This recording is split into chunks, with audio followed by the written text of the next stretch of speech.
Hello, hello, and welcome back to Reverse 1999. Here we are with Kiperina's story quest, I guess it's called Doomsday and the Days After. Farewell to tomorrow, swept by rain, journeying forth on a long campaign, the past whispers of spring refrain. Alright, as always, let's go ahead and do a little bit of a survey. She's shield support, speller.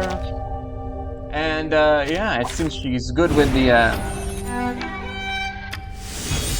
not inspiration. What's the name of the thing? Keep forgetting the name of these guys. Anyways, we can go ahead and always argue. Maybe take a deep breath. I dedicate this song to you. All forms of that's the your name. fingertips. But only for an instant. I almost forgot what the name of the thing was. Stars.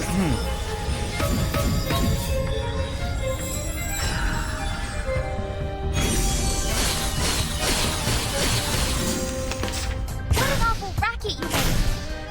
That note was horribly off key. And she shields everyone. Okay. Saxophone ends. Hold your breath. And Or maybe take a deep breath.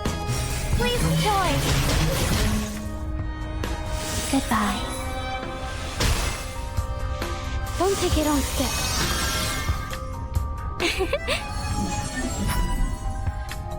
I've got your back.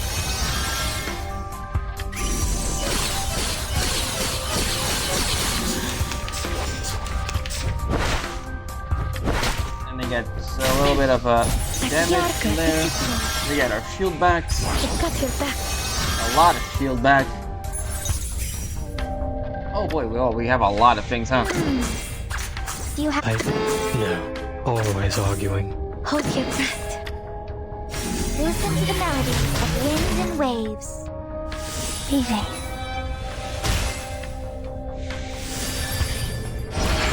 Ridiculous. Is this truly what we've been searching for? The stars are just out of reach. Alright. Then Gaga should probably die. Yep, there we go. Jesus, these impromptu teams are very good. Holy hell. I don't have like anyone actually good for impromptu. I only have Voyager for that type of thing. A bandura? As you wish. Let's go Aleph, I guess. Then we get this and Take a this. deep breath. Listen up. Now for the crescendo with fortissimo tutti.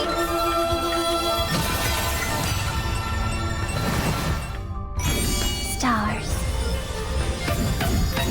There we go. Don't take your own step. For everyone.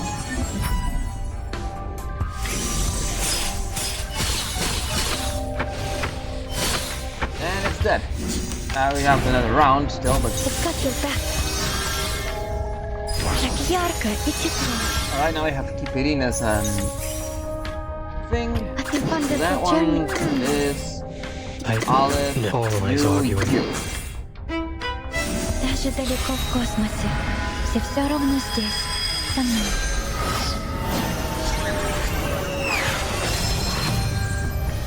My next performance, bubbles bursting. A blessing bestowed by fate. Is this truly what we've been searching for? Easy.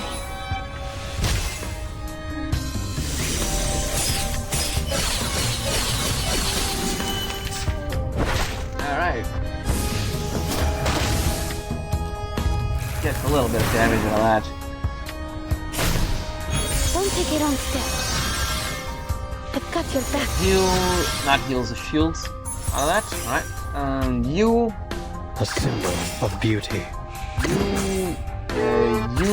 Maybe take a deep breath. Okay, that's everything. Goodbye.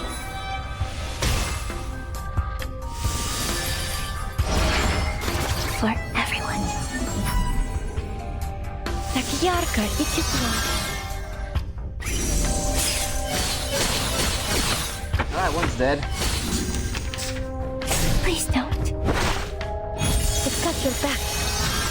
let's see what Alice can do here.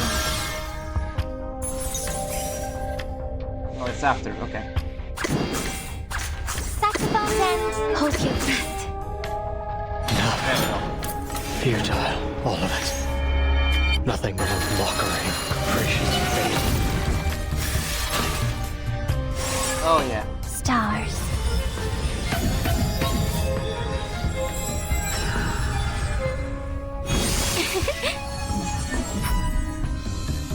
Listen to the melodies of wind and waves. That guy's pretty much dead at this Get on point. step. One more attack should do it. Goodbye. There we go. Now all I need to know is how much damage this is gonna do. I've got your back.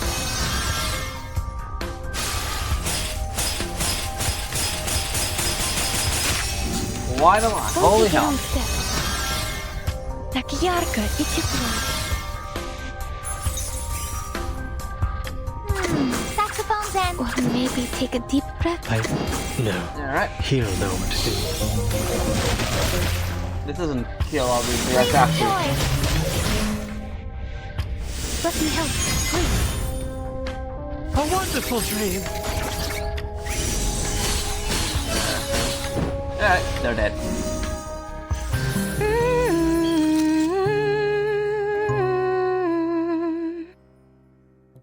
Alright.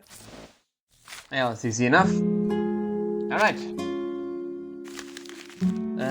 The same ordeal, 8 nodes. Alright, let's begin with the floppy disks. Part 1. Earthbound.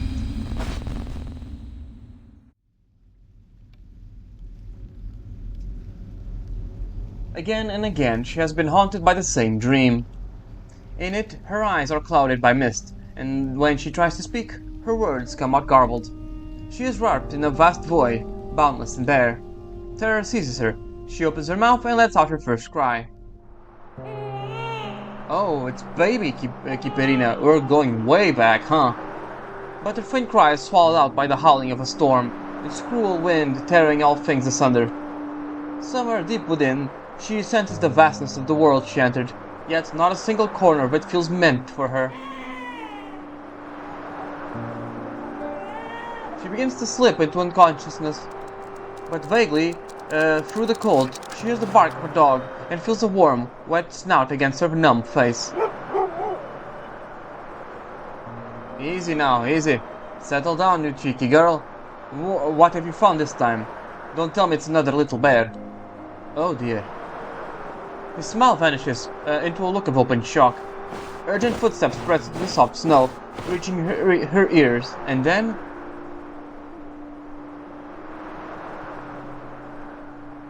the world spins around her. You poor child. Look at you, chilled to the bone. Those tiny little hands like ice. He holds her close to him, tucking her under his coat. The world shrinks in an instant. But its cramped place holds such warmth. The howling storm can no longer reach her. Her frozen limbs begin to thaw, and a deep sense of safety settles in. You are safe now, little one. There is nothing to fear.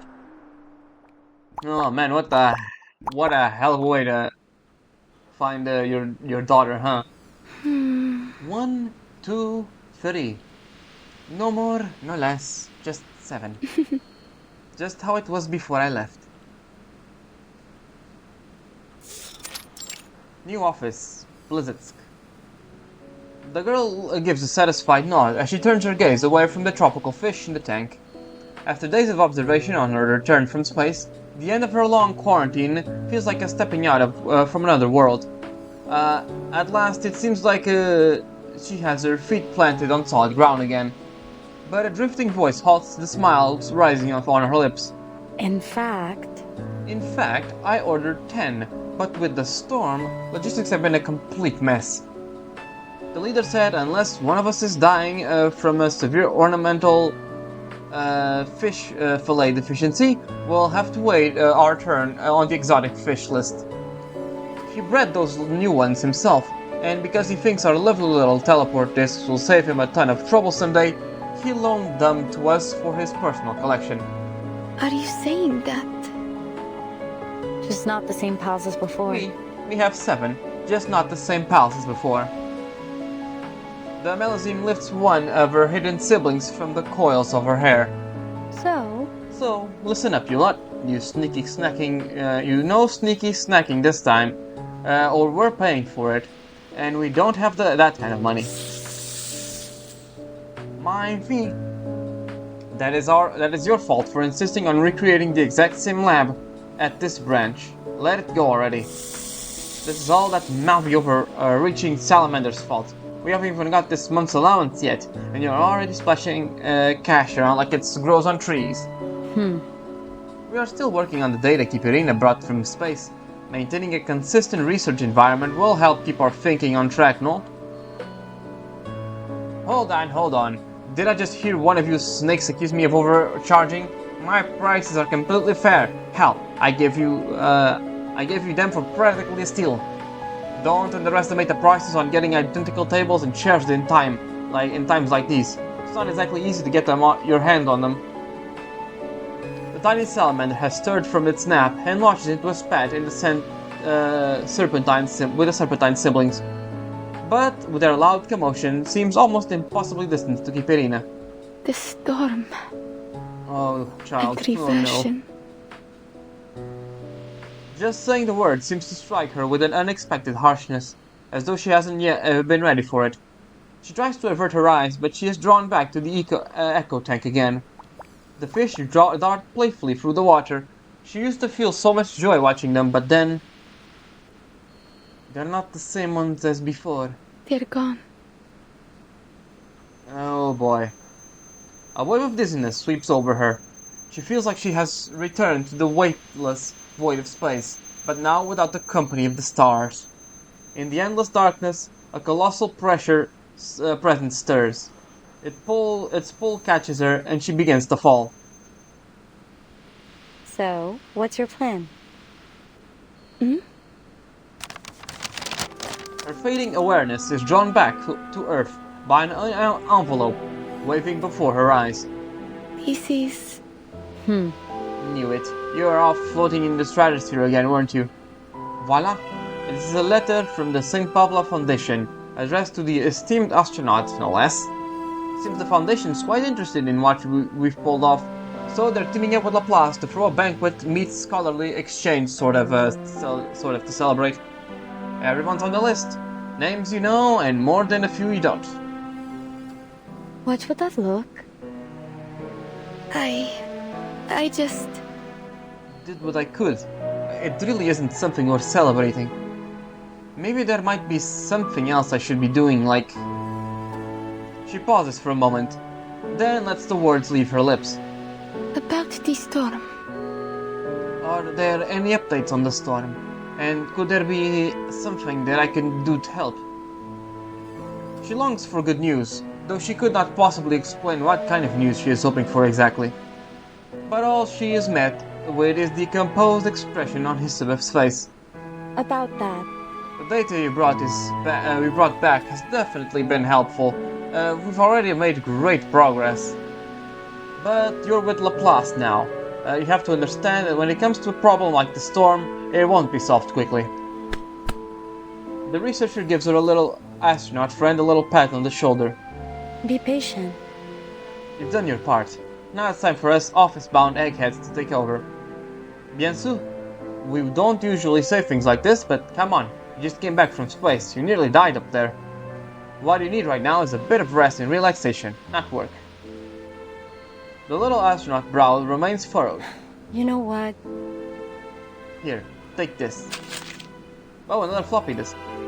3 familiar items, along with the invitation, are pressed into Kiperina's arms. These are teleport disks we used before, yes? They're new and improved. Based on the data from your trip, in theory, you only need to think of the destination to trigger these things. The banquet's in a week. If you can't sit still till then, It might be the perfect place, a chance to help us test them out and collect a bit of field data, no? A subtle light returned to the girl's sky-blue eyes. No problem. No problem, Miss Kiperina. You can leave it to me. But a thought hits her, and she falters again. But To use them, I need a destination to teleport to. where should I go? Elizabeth smiles, perfectly at ease. It's all up to you.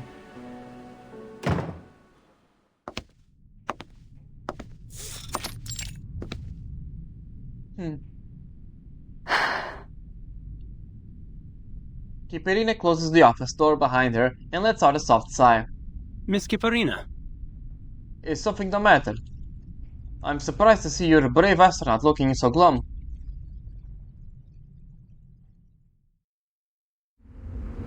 Oh, that's where we end? Okay, that's a bit of an odd place to end, but okay. A long winter.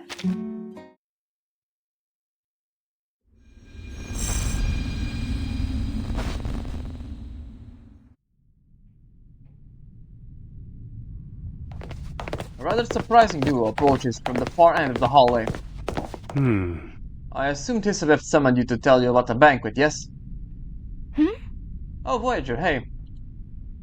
Nothing. I'll do whatever I must do. Oh, okay, she just said it, okay.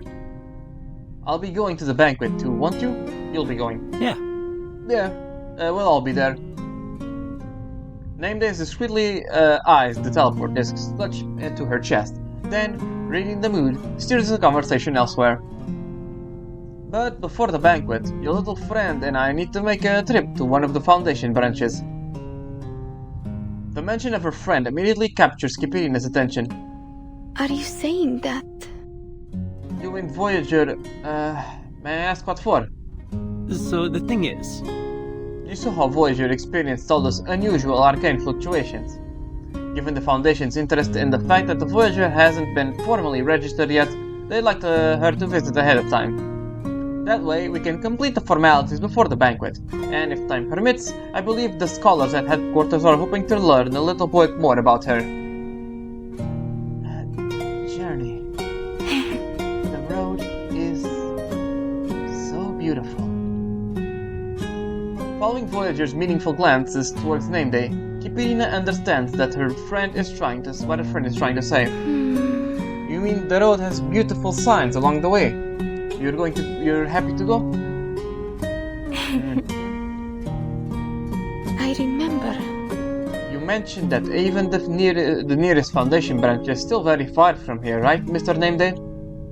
I don't really know where Voyager is from, but sometimes she seems a little unfamiliar with such basic things. I'm not so sure. don't worry. She can take care of herself, and besides... He turns his head, glancing over the delicate and seemingly harmless girl beside him. Voyager can wield... what's going on? Why did you do that? Can wield that arcane skill of hers quite proficiently. I think she'd be able to get out of any trouble we might find ourselves in. But His words don't do much to ease her mind until her friend smiles up at her. I want to go. I want to see this planet. you mean...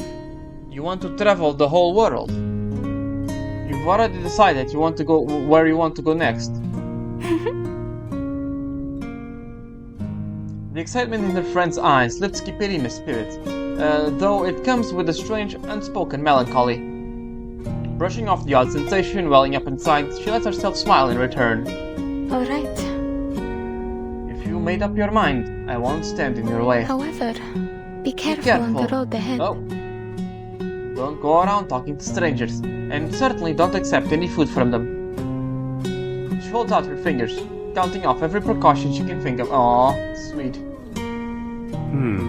You know, you could come too if you'd like. That way, Voyager will have someone to keep her company. After the paperwork's finished, we'll head to the banquet together. The invitation is tempting, but after a brief pause, Kiperina shakes her head. Thank you. Thank you, but no. I've already Miss Elizabeth, I'd help her with her research. I think I have my own destination. Okay. A lot more voice dialogue in this one than normal. It's simply that she hasn't found it yet. Okay. Excuse me, Miss Elizabeth. I just need to double check something with you.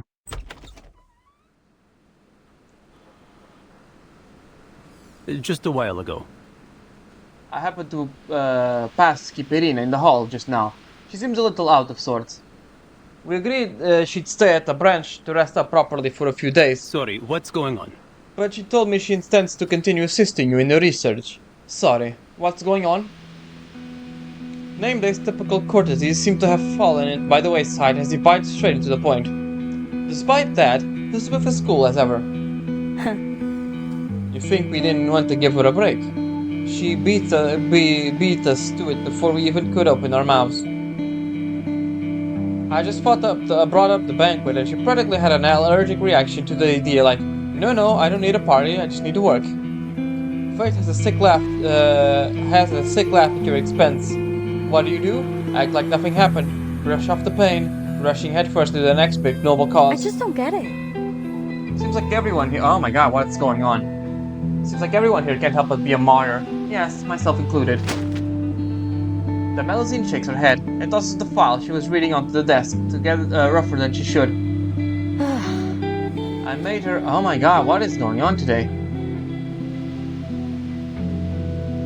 I made her an excellent little astronaut, I admit, but honestly, I don't understand where he comes from.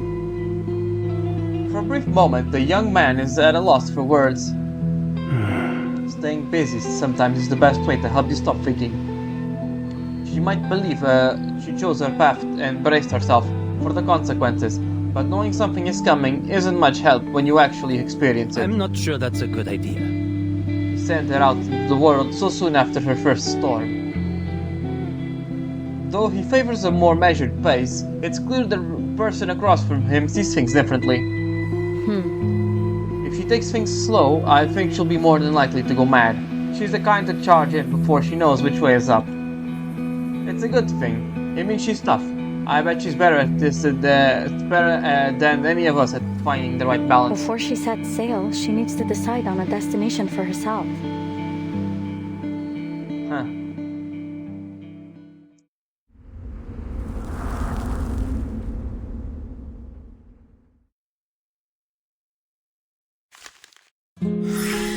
Alright.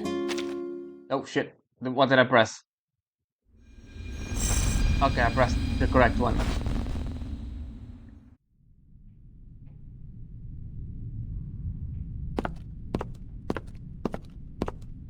Kiperina reaches the end of the hallway, wearing a heavy frown, then turns back, her step tracing the same path again and again. Come on now, don't tell me you still haven't made up your mind. The salamander pops its head out, with restlessness and impatience. So, Miss Nix, I just want you to test those new teleport discs, am I right? Come on, kid, sounds like to me you've got a free pass to go anywhere. But Where is anywhere? The world is so big. I'm sorry. I think my indecision has wasted your time. Her remorseful face makes Han Zhuang squirm a little. It rubs at its skin, not sure what to say. You don't got nothing to apologize for. I'm the one who decided to tag along. These teleport discs are going to be the hot stuff soon, but Laplace isn't likely to be offering them up to the public just yet. Which means, if I want to keep digging into how these things actually work, I don't want to be kept to keep begging for that mean snakehead. Then I'll just have to ride on your coattails for the next little while. Listen, whenever you go, I go. If you take a couple extra minutes, so what? It's not the end of the world. Take your time. Think all you like. Something in his phrasing catches Kiperina slightly off guard. The end of the world. Oh, girl, no. I used to believe in all those prophecies about the end of the world. I remember once when I was 5, when he performed in a town where there was this old fortune teller lady. She said that one day, all that we love will be gone. The earth will split open when then the waters will rise. I remember being so frightened when I heard that. I rushed into the tent and hugged Mr. Kozlov tight. I didn't even say anything. She was worried about me for a long time after that. A thought dawns in her mind and spreads across her face. I still remember. It was in Murmansk. It was there Mr. Kozlov found me. He told me about it when we returned there from a performance. That was 10 years ago. The year was 1977. Oh, sounds like you might want to pay that place a visit. She hesitates, then nods, her face resolute and certain. Yes. Alright, there she goes. She pulls out the first teleport disc. She whispers the destination in her mind, invoking the teleport ritual. She takes a deep breath. My destination is Murmansk. Scattered memories of the city flood her mind. The ships in the port, the towering statues, memories flowing away in reverse to a distant past. A warm coat shields her from the snowstorm, and a tent provides the canopy for a small world filled with laughter and joy. The ritual takes hold, the disc shapes her in her grasp, and without warning, another world surfaces in her mind. Home. Oh boy, what's gonna happen next, I wonder. No, I actually have a puzzle. Even after improvements, teleport disc still requires unwavering focus. Block out all distractions, fix your mind on the destination and let it carry you away. Oh really? You're gonna make me do that?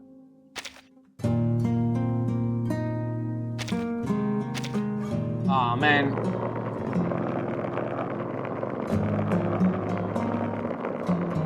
Come on. In terms of mazes, it's not the hardest thing.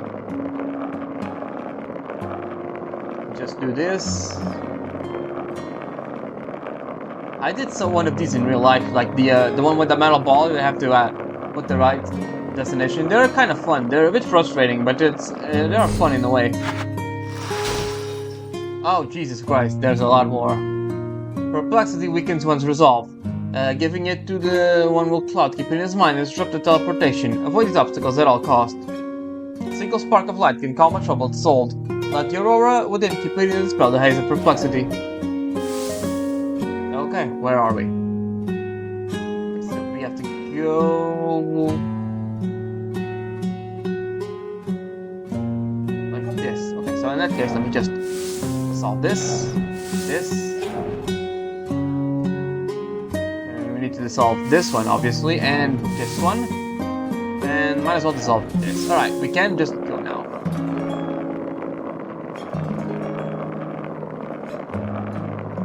Carefully, careful. Alright, we're safe. Alright. Easy enough. Heads up, your dear Aunt Natalia is making her grand entrance. In the distance, a slender figure slips out into the tent.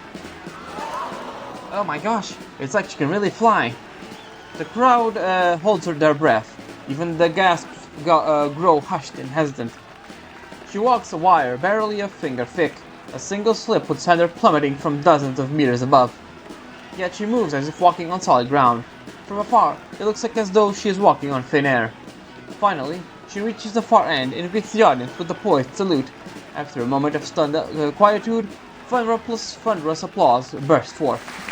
Amazing! Kiperina. I think that's how you say it. Truly amazing. With a sea of applause, the man smiles down at the little girl beside him. There, you see? Nothing to worry about. Aunt Natalia is not going to fall. Andreas's knives won't miss, and Bajon's not suddenly going to jump on your sister Lena. We pitched our big top good and strong, and no storm taking it down. Even if the ground shakes or water comes rushing in, we'll still be safe inside. That's why you must smile, Alia. Forget what that fortune teller said, child. The world's not ending. Not anytime soon. Oh boy. we're gonna teleport and it's gonna be nothing there or something close to that, huh?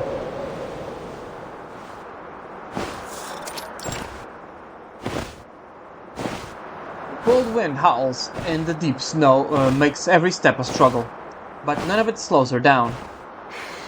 I am almost... Not much farther, it's just ahead. I remember it so clearly. The circus was right over there, by that little lake. Hello? Hello? She hears a faint voice call out to her, but there's nothing behind her except the white snow. Down here! Following the voice, she glances down. A small head emerges from the opening of her coat. What is it, Mr. Lizard? I'm sorry. I got distracted by using the disc. I think we ended up a little off course. Almost there. But I promise, we're almost there. They're not gonna be there, sweetie. The little salamander leaps out in the burst of outrage. Lizard? What lizard? I'm a salamander. Hmm? Huh? Really? I'm sorry. I guess I never knew the difference. Its little head shakes. No, it's not even what I wanted to say. What I wanted to ask is, where are we really headed? I mean, you get what I'm saying, don't you?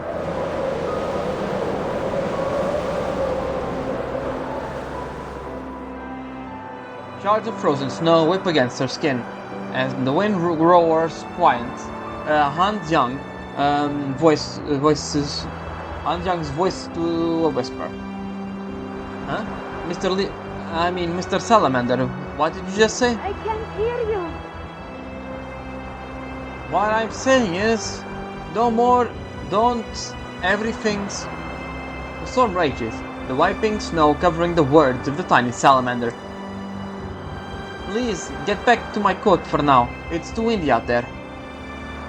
The icy gust hits her face like a sharp blade. Her skin starts to flush with an odd, feverish warmth.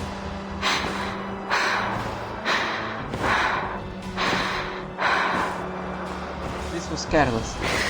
It's so cold here. I should have brought a thicker coat. She pauses, uncertain. Maybe it'd be better to head back after all.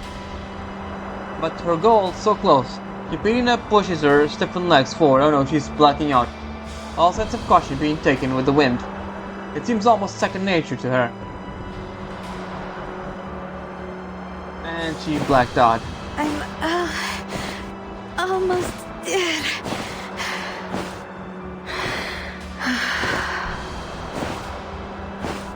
She has been moving blind against the onslaught of snow, wandering much longer than she planned. The stiffness and cold of her legs began to radiate across her body. There it is. She finally sees what she's been looking for, and the snow-covered boots, heavy with cold, begin to move with miraculous speed. This is it. Over this small slope, that's where the circus was. It's not there, is it? It's not there. Huh? She climbs up to the peak of the slope and finds herself solid. Nothing there. That's odd. Why? That's the storm for you. She looks around as if in a daze, but the view tilts and spins with every turn of her head. Then, the muffled impact of a heavy object falling into the snow. Huh? After a moment, her brain sluggishly registers. The heavy object was her. I said that's enough. You're freezing to death, kid. Keep going like this and you're done for. Where are the other teleport discs? Hand them over. I'm taking you back. Something scrambles onto her chest, shouting words she can barely make out. Go back. Back to where? Kiperina whispers, remembers the words that drifted to her through the storm. Word she something something. She tries to shut out. Just stop, kid. Where are you even going? Don't you remember? Everyone from your circus was swept away by the storm. Oh, I forgot. What am I saying? Don't ever forget. Miss Isabeth told me everything. They're gone. Oh no. And then her consciousness begins to slip away. But this time, there won't be anyone to shield her with coat. or craft a tiny haven from the storm. All that she loved has vanished. For her, the end of the world has already come.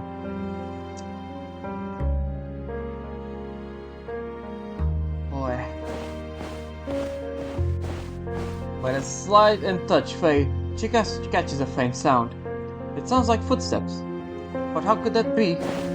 Yet the sound grows nearer with each passing moment. At last, a voice rings out throughout the howling winds, different from the one she had hoped for, yet it's unmistakably real. Heavens! Come on, child, pick yourself up, please.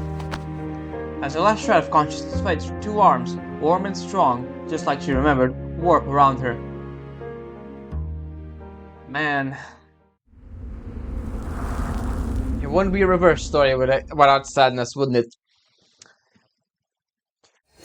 Yeah, I had a feeling that the circus people wouldn't survive the storm.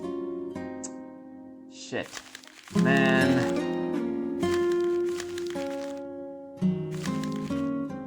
A warm place in the north.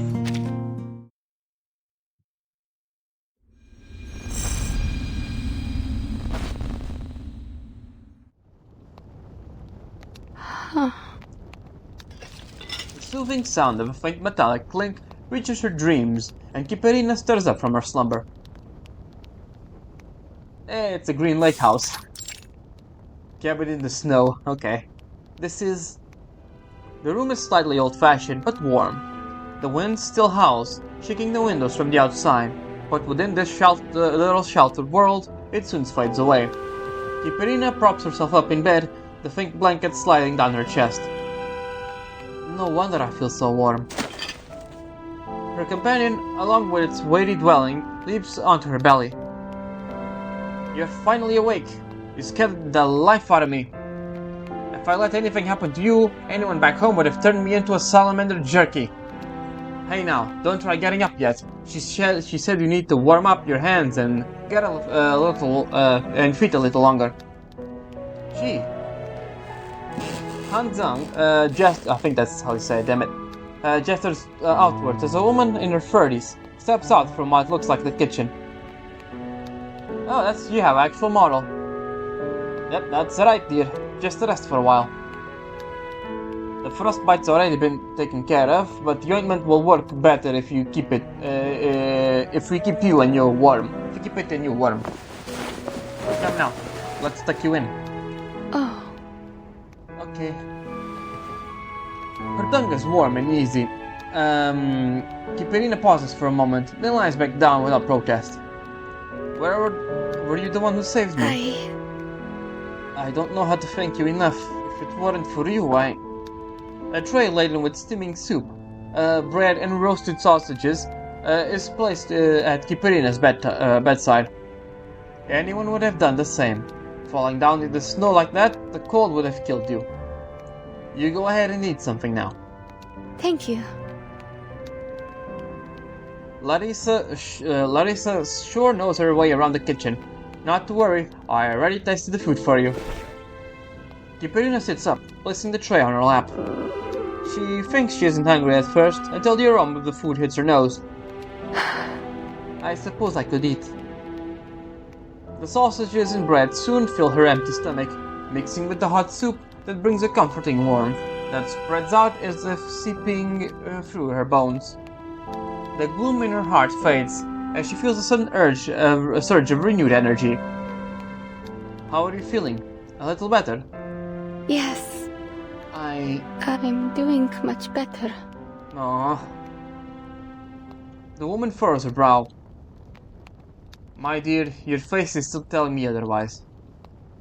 Kiperina falls silent for a moment. Shame and regret begin to surface, rising like the steam from her bowl. I just... Never thought it would be so simple. That a simple bowl of soup and a blanket could make me feel like this. Losing something important, never seeing the people you love again. But does this mean people can go on living as if nothing has changed? Her hands shake, yet her eyes are unbearably dry. If only she could just shed a tear, perhaps it would bring her a little relief. But there's nothing there. Is everyone like this? Hori, easy to me. You... Han Zhang opened its mouth as if on the verge of speaking, but the words won't come out. The only thing in the room is the wind seeping through the cracks in the door. After a moment, a warm hand gently rests on Kiperina's shoulders. That's not it, child. I don't know what you've been through, but I can tell you're strong. And there is nothing wrong with being strong. Your family could never hold out against you, so... Her hands gently cradle Kiperina's face. Lift your head, dear. She meets blue eyes as clear as the bright sky. Then, a strange realization strikes her, as if she's seen those eyes. Oh, don't tell me that she's a reincarnation of her mom. Oh man, that would be one hell of a twist. Before she can clarify her thoughts, she finds herself speaking. You... All at once, her world is swallowed by darkness. Literally. Oh. Oh. Huh? Why the lights go out? Oof! Ah, what did this bump into? Oh no, that must be the generator acting up again. The machine's been around since they retired it from the drilling site years ago. We just fixed it up last month. Guess that fix didn't take. Let's light a candle for now. I think there's one more around here. Just a moment. The sound of rummaging through the boxes moves sporadically around. Until, after a moment, a faint candle flickers, casting a dim light. At least we can see each other. Excuse me. But I'm not sure we can hold out until the snow stops. This may be tricky. The generator. Kiperina thinks for a moment before lifting the blanket from herself. Maybe I can fix it? Can I take a look?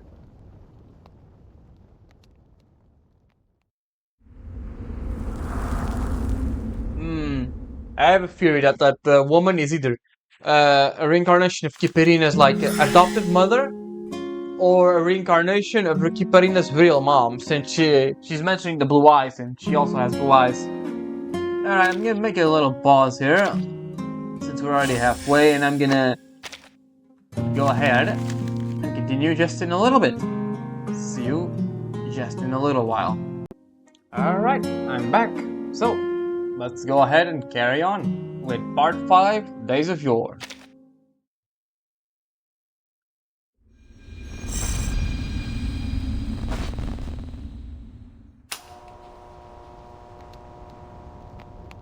Yes, that's the ticket. After a few flickers, the light inside the room comes back on. Impressive. Where did you learn how to tinker with machines like that? Kiperina falters for a moment, under the woman's admiring eyes. Have you ever heard of those old stories about the end of the world? I used to believe in them, so I studied a lot about things like homemade generators and survival skills. I thought that with enough preparation, I could protect everyone around me from disaster, but in the end, it didn't make a difference. She realizes this isn't a topic she's eager to discuss right now. She looks around the room. It's strange, though. For a home, it lacks a certain lived-in quality, and as a holiday cabin, it feels too much. Speaking of which... What is this place?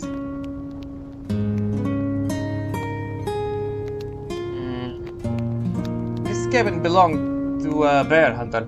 I made some changes, brought in some furnishings. For now, it's just a hut open to all weary travelers. I could never turn anyone away. Noticing Kiperina's questioning look, the woman smiles. You think it's a little odd, don't you? Why would I be out here in such a remote place? I have my reasons. We're about 10 kilometers from Capogliarni, to the northwest. There's a drilling site. I work as the doctor there, and my husband is the mechanic. That's quite far on foot. Yes, it took us quite a while to get out here, but I didn't expect the weather to turn against us like this. The woman stares out the window as the snow continues to pile outside. The storm doesn't seem to like it Doesn't seem like it'll let up anytime soon. Let's just pass the time then. It all began a long time ago. Back then, my husband and I were still young. We had good jobs in the city. Oh god, this is the Rayashki music. Then, one day, he came rushing home with a pile of papers.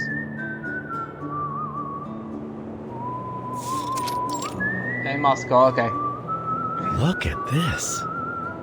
These fools are insane. They want to dig a deep well, digging through the earth all the way down to the deepest depths. It's not for oil or any other mineral, but just to find out what's at the Earth's core. Tell me, is there really anything more ridiculous than that? The man points to a line on the paper, his face glowing with a beaming smile. They're recruiting, and they need mechanics and a doctor. How is it going? So, what do you say, Larissa? We stayed for several years. Our first child was even born in their dormitory. Heh, doesn't it all seem ridiculous to you? No, it's not like that. Whenever it's the Earth's core or the edge of the universe, discovery is always valuable. No one person can complete such a massive task, but if everyone does what they can, it's not impossible. Arseny.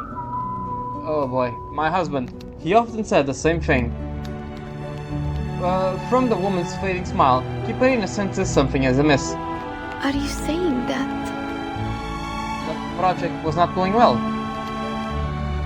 There were many difficulties that we hadn't anticipated, but in the end we worked together to overcome them. The deeper the well went, the more we believed that one day we can uncover the mysteries down below. Until they claimed we had opened the gate of hell. Is it that gigantic burning hole in Russia?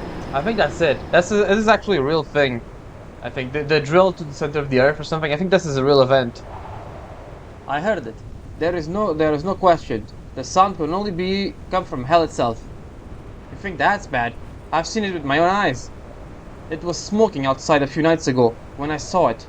Freakishly tall figure near the kennels. I didn't really know what was looking at. How could a person possibly be 2 or 3 meters tall, eh? And and that was the night those dogs died.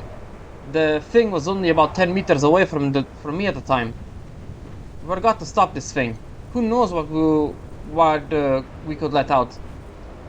The crowd fears spreads like wildfire. But in the end, a bright, cheerful laugh drowns out the flame. Enough, comrades. You don't really believe all that silly talk, do you? That sound was just the wind. As for the bear, Yakov and the others are already chasing it down. I see. Everyone's been worn out lately. But pull yourselves together, comrades. Didn't we train for this? We're standing on the crust. Beneath there is the mantle. And the Mohorov Vixik discontinuity is in between. Where do you think hell is supposed to be? Sometimes all it takes is a single voice for the flames of anxiety to subside. Arseny has always been that way. He hasn't changed since we first met. At times he's almost like a kid, always causing trouble. But when he takes the lead, people can't help but follow him. Pride shines in the woman's eyes, but her smile changes. Your husband died, didn't he? He shouldn't have stood up like that. That evening, I was called to attend to a worker with a sudden fever, leaving Arseny to watch over our eldest daughter in the dormitory. The next morning, they found him lying in the snow. Blood ran from the house all the way outside, and our child was gone. They called it a punishment from hell itself. Yeah, I think this is Kiperina's mom, actual mom. Birth mom, I mean. Yep. That's definitely her actual mom. Oh man. Alright, part 6. Between the Wind and Snow.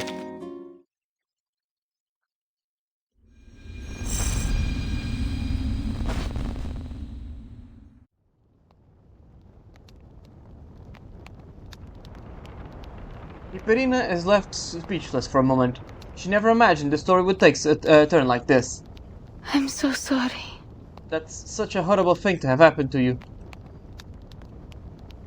The one who should apologize is me, child. Such a tale, no one would feel happy hearing it, huh? I haven't planned to say all this, but somehow it's such an odd thing. I hope I haven't upset you. The story clutches at her heart, and a question is lodged in her throat, one that another listener asks on her behalf. Wait, serious question. You mean a monster from hell attacked your husband? No, how could that be? The well's only a meter wide. How could anything dangerous have come from it? The woman offers a strange smile that slowly turns cold. Besides, I'm a doctor. His wounds were caused by a knife. And I found the blood-stained knife a few meters away. So I brought the hounds in, and they followed the scent to track down that monster.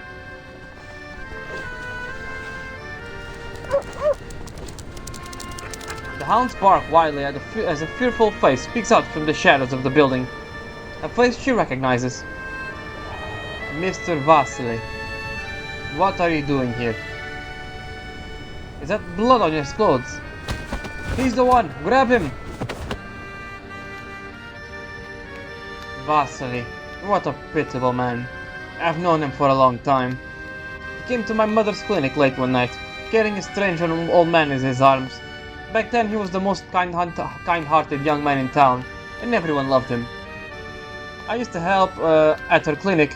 Every time he walked by, he'd take out chocolate from his pocket and say it was a treat for good kiddies. She closes her eyes and pauses for a moment. When I saw him again at the drilling site, I could hardly believe it. I was looking at the same man. He would have been in his early 40s then, but he had a hunched and he was hunched and gaunt. If anyone told me he was 60, you would have believed it. She sighs, eyes filling with sympathy, but there is something darker in it. Was it anger or hatred? Maybe both. Perhaps neither. Kiperina cannot say for sure. In the end, she simply asks in a whisper. What happened? To make him like that. He never spoke of his past. I only learned of it from others. He said something he shouldn't have while he was drunk. And the following day, he was taken away. Nobody heard from him for a long time. They said he was sent to the Vorkuta mine. Arseny once shared the dorm with him. He said that he often woke up in the night, screaming. He said that Vasily always claimed he didn't say anything wrong, that he knew who informed him. But every time he would tell us a different name. However it was, that place broke him. And he no longer believed in anyone or anything. The kind gentleman I knew as a child might as well already be dead. Is that why he did something so terrible? How is she? I mean, your daughter. Our child. My most precious treasure. She vanished.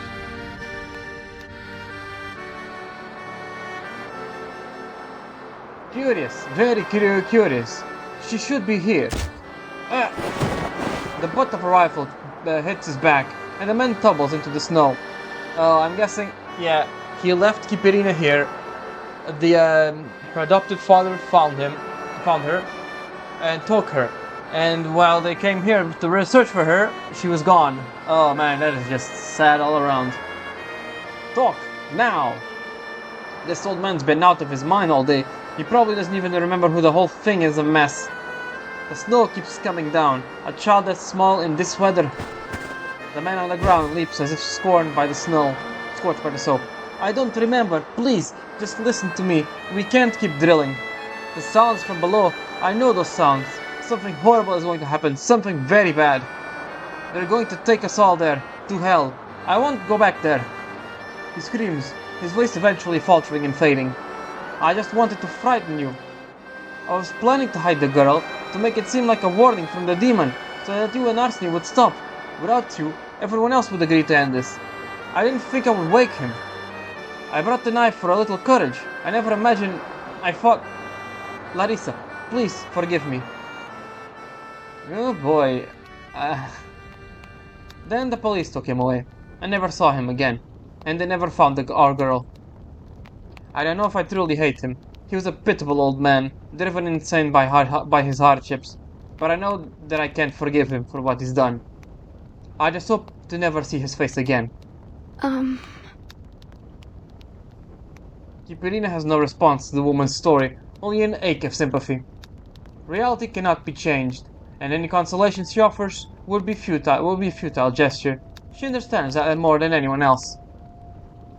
I'm such a mushy little salamander. I can't handle stuff like this. The little salamander switches its tail and hangs its head over the side of its container. The cabin falls into silence. Until at last, Kiperina sees the woman's eyes lift up, and look out the window. Oh, would you look at that? The snow stopped. It really has. Do you see those two small hills over there?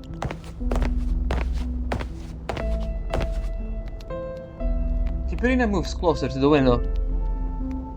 You mean those two were there side by side? That's where he said he left our girl in the divot. Between them. He wanted to shelter her from the wind. She was somewhere around here.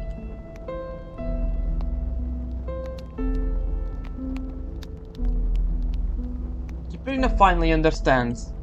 That's why you... That's why you come here so often. You're still looking for her? It's the only thing I have to go on. Some days I imagine that I might see a kind old woman holding a little girl's hand, saying, I found you here many years ago, you know. Who knows? It's possible, isn't it? The woman offers a heartbreaking smile, and Kiperina feels again at a loss to speak. A child, left alone in the snow. How could she have survived? It's impossible. It would take a miracle if someone finds her by accident. Hold on. The realization hits her like a bullet, ricocheting around in the chest. Then your child was... lost around here during the snowstorm. When did this happen? Did she have her name stitched into her blanket? What was her name? The idea seems impossible to consider, but as soon as the thought enters her head, it cannot be dismissed. The chaos leaves her mind blank, and Kiperina holds her breath. After a long pause, she watches the woman open her mouth confusedly. Dashka. Her name is Dashka. She is my eldest daughter. Ah, so it isn't her. It was just a coincidence. Oh. A crazy coincidence. Also, I don't think the timeline held up very well. We're in 77 right now, right? Yeah, she would have... Or maybe the parents got swifted by the storm or something like that, and now it's just a slightly different events, you know? It is disappointment. Is it disappointment or relief she feels in the pit of her stomach? She responds blankly, pausing if unsure of what to say next. Fortunately, the sound of the door opening breaks the pause before it looms too heavily. Mama! I knew you were here, Mama, but why didn't you tell us this time? Huh? Who's this lady? Yeah, the eldest daughter, but the other ones are still alive. She made that distinction.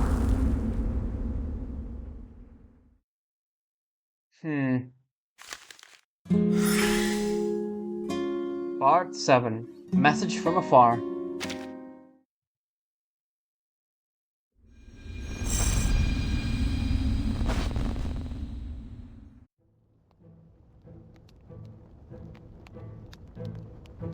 Anton, Yulia, how many times do I have to tell you?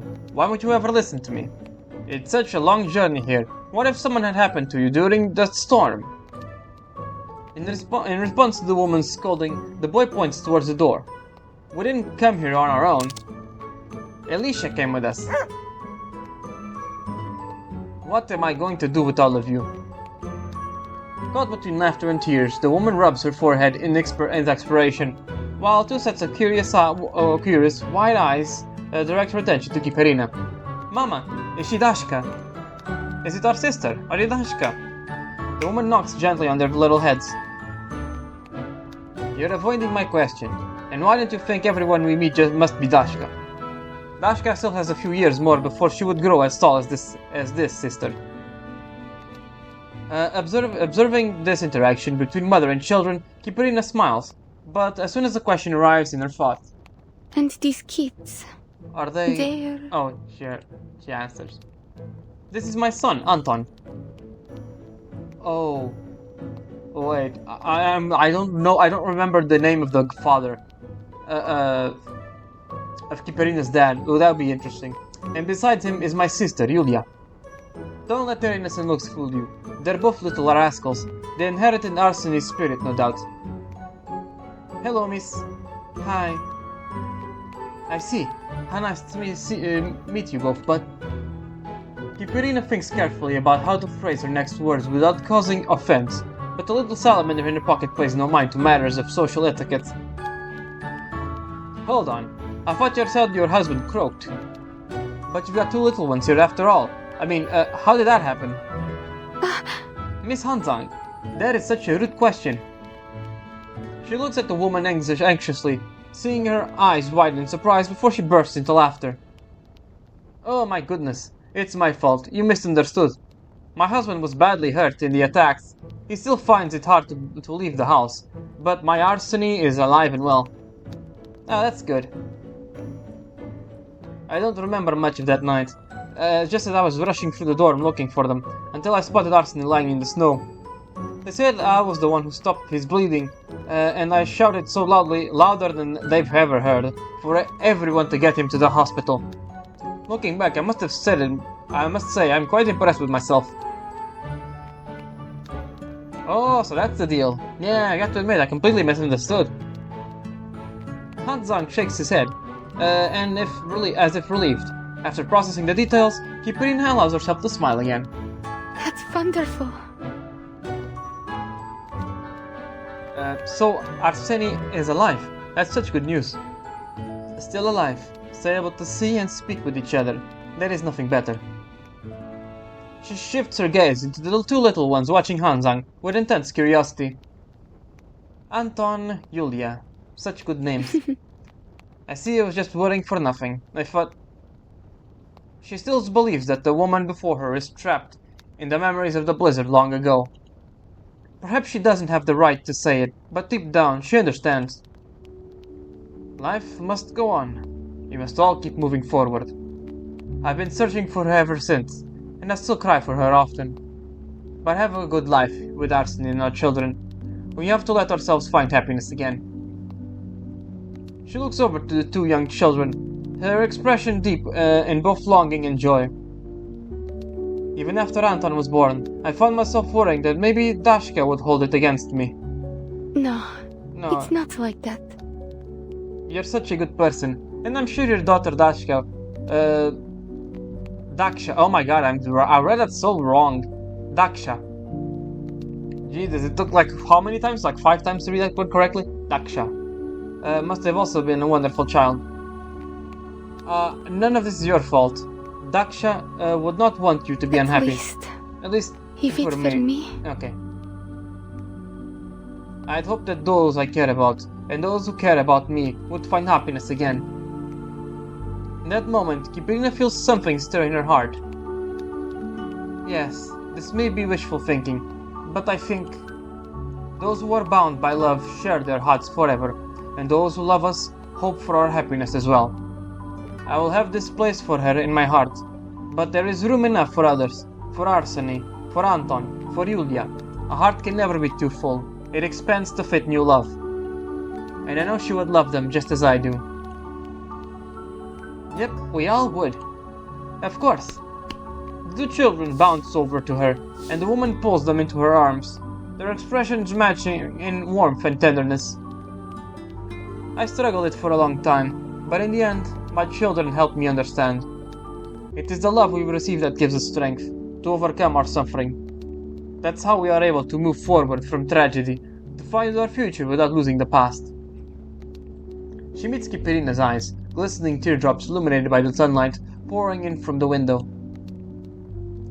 I don't know what happened to you, but perhaps you'd be willing to share it with us. For a moment, Kiperina feels as though she is wrapped in their embrace. But the truth about the storm cannot be disclosed to outsiders, and so the truth has to remain with her. I am looking for a circus. the Utreniaya circus. However, It seems I've come to the wrong place. They're not here. Utreniaya. We know Utreniaya. Hmm? Huh? The two children scrambled to pull out a crumpled poster from Anton's pocket. Look! This is... The familiar lettering on the poster leaves Kiperina on the edge of tears. that's true. But why? It really is Utreniaya. Because you're in the wrong place, lady. Look, it says the performance of a lifetime awaits you in Kandalaksha. See you there. The snow in the show is in Kandalaksha, not here. You want to watch the show as well, but the postman said he won't make it in time. He said it's really, really far away. Let me see. Oh yes, I'm afraid it is, children. The woman takes the poster into her hands and shakes her head regretfully at the children. It says that performance starts at 7 but Kandalaksha is over 200 kilometers away. We'd never make it in time. How about this? I'll ask the postman to keep an eye out for news about the circus, so we'll know when the next show is. I'll take you next time, okay? Fine. And that's a promise now, Mama. The two children nod obediently, but she can't help but feel the same disappointment she sees in their eyes. Wait. Wait. Maybe. She reaches into her pocket. Maybe I can take you there. To Utreniaya. Are you just gonna take them immediately? Okay. Could have just asked for it first before destroying them. Rain cuts like cold, jagged glass, and there is no easy way to soothe it. Avoid these obstacles at all. I guess that means cost. It's kind of weird. Hey, we're here. We need to go. Oh boy, that's gonna be a bit hard. Over here. Then we go ahead and do this little dance here. So I'm gonna remove these. Wait, 5. 1, 2, 3, 4. You can just remove everything. It's a bit suspicious, so I'm not doing it just yet. Alright. Alright. Carefully. Alright. Slow, calm. Slowly. Alright. Slowly. There we go. No need to be quick about this, just need to be precise. Alright.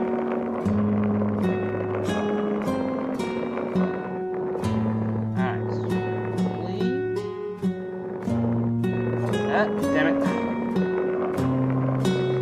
Oh shit. Alright, we got it.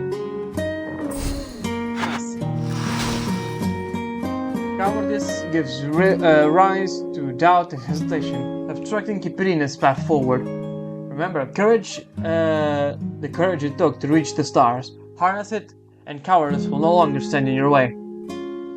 Where are we? Okay, we need to go over here. Okay, and then let's see. We can avoid this one easily. This one we can avoid. We do need to destroy like these two. And you know what, let's destroy these too. You know what, let's just destroy everything. We can just go this way and it's easy. Alright. Slowly. There we go. Okay. I gotta also pay attention that gravity doesn't really work here. Like everything doesn't go down by default. It's a pebble, right? This direction. Alright. We are on fire now. Alright. Calmly.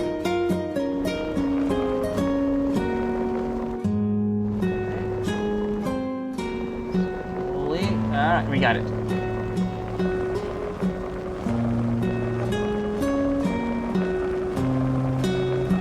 rest is pretty easy. Just go ahead and do it like this. Alright. There we go. And final part. The days after.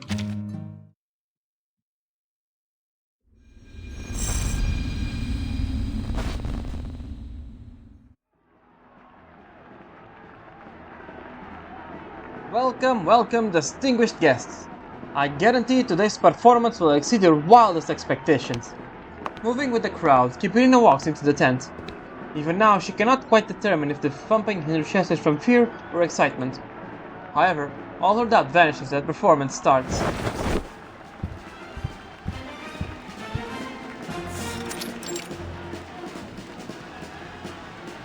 Now, please welcome our amazing, death-defying virtuoso of the trapeze, Talia. Amidst the roaring cheers, a lithe young woman steps into the tightrope. Wow! The way she walks is so incredible. It's just like walking on air. Kiperina gazes upwards, focusing on the figure suspended in midair. It's a girl she has never seen before. All the circle members, both on stage and off, are people she's never seen before. Yeah, that's about what I expected. This isn't the Utrenaya. The last glimmer of hope falls away into oblivion.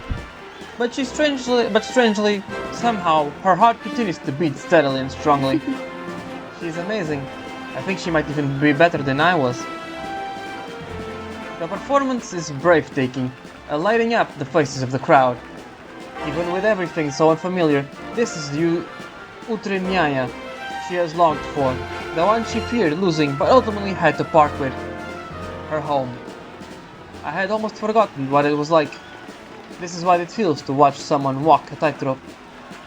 It feels as though this other person has taken her place, flying into the sky towards the great unknown, flying to the farthest reaches of the universe. Then she looks up into the canopy that once covered the sky and created a small world for her cramped but cozy.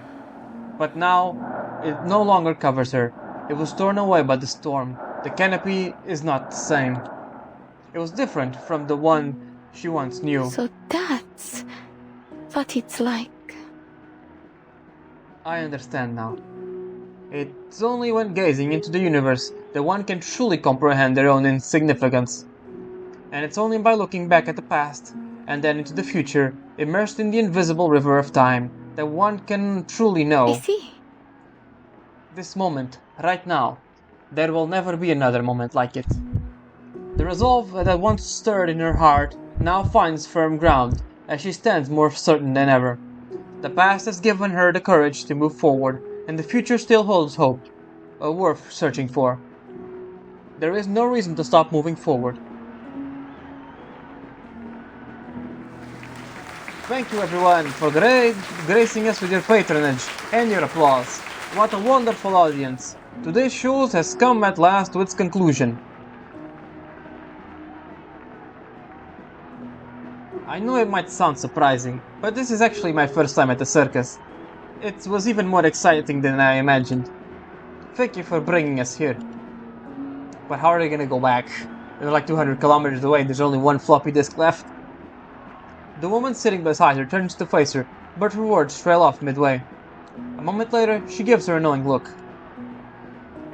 You're leaving, aren't you? Yes. Waves of applause are still crashing around her, but Kiperina has already risen from her seat. She reaches into her pocket and pulls out her last teleport disc. Miss Larissa, Anton, Julia. I think I should go. Now she moves onward, into the future, into the unknown.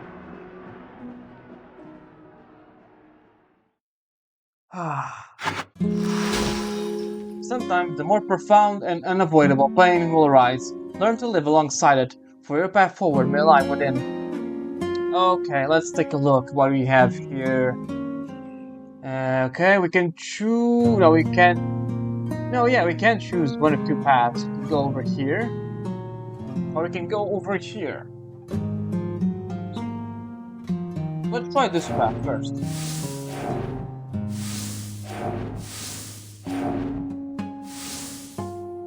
let's try it. Over here. Stay around, right here. There we go. Slowly but surely. There we go. It's not that difficult, really. There we go, we're on fire now. We go over here slowly. Should probably just delete this one, okay. Then we can go over here. Wait for that thing to pass, and we're done. That one was pretty simple. It's talking. I've been thinking that if you don't have anywhere else to stay for now, maybe you could live with us for a while. But it seems like you don't need that now. I wish you nothing but good luck, Larissa. Maybe I could visit from time to time in the future, if that's alright with you. Of course, child. You'll always be welcome here. Aww. Bye-bye, big sis.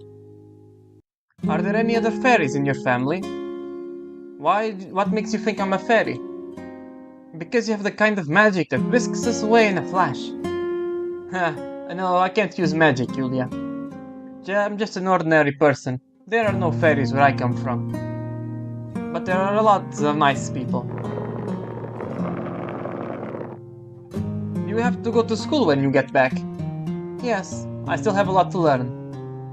I hate going to class, it's boring. Mama tells me if I study hard, I'll have a bright future. But I don't even know what I want to do in the future, do you? I want to do whatever I'm able to. As much as I can. I guess we'll both have to figure out while we're in class. You're right. Let's take our time to think it over. What's with the rush? There's still time before the banquet starts.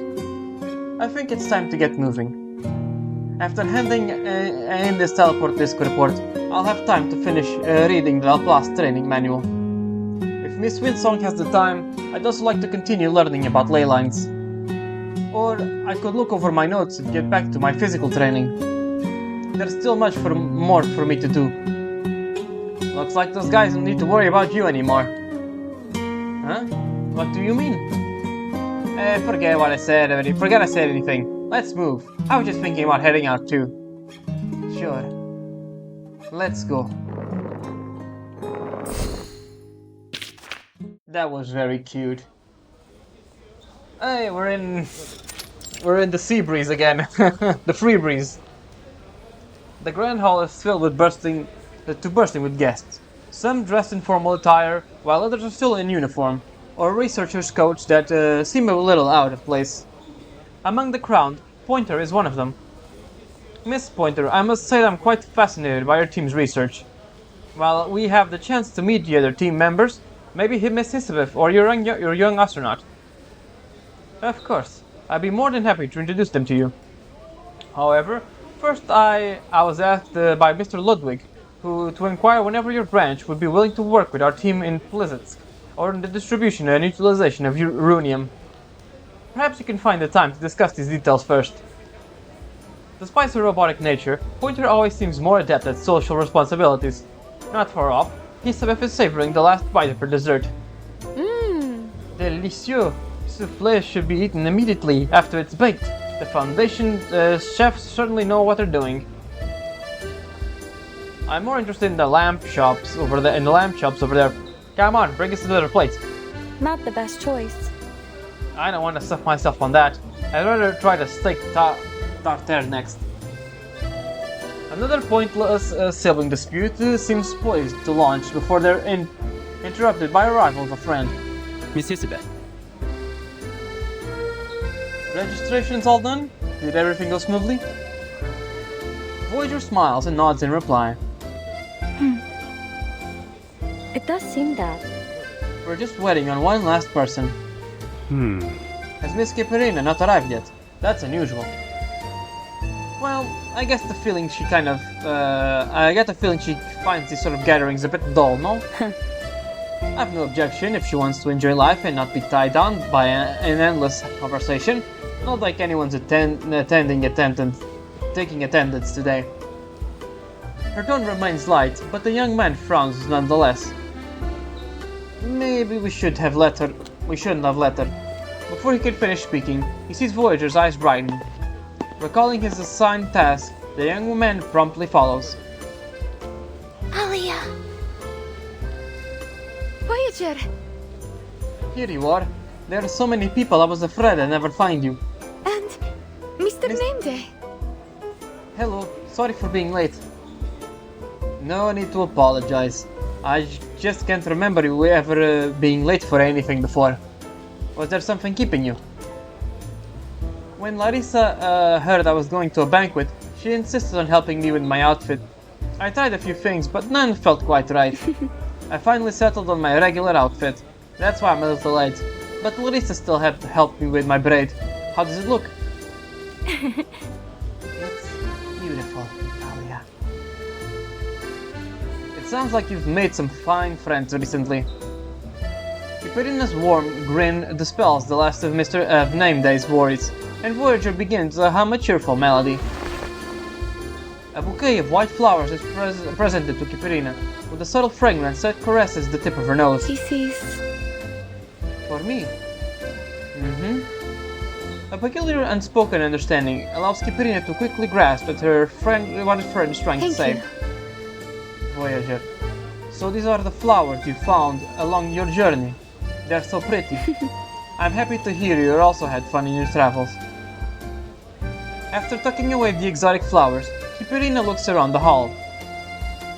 Who are you looking for, Miss Winsong, or perhaps Isabeth? Just a while ago.